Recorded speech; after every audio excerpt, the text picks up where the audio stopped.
Guðsál í amstri sér hvers dags, í heimspekinni trúin var til taks, og töframáttur skáldskaparins sterkur.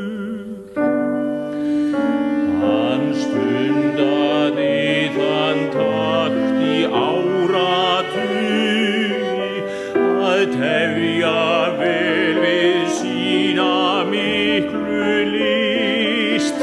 Hann tilbað Guð og átti orð við Krist, og allt var gert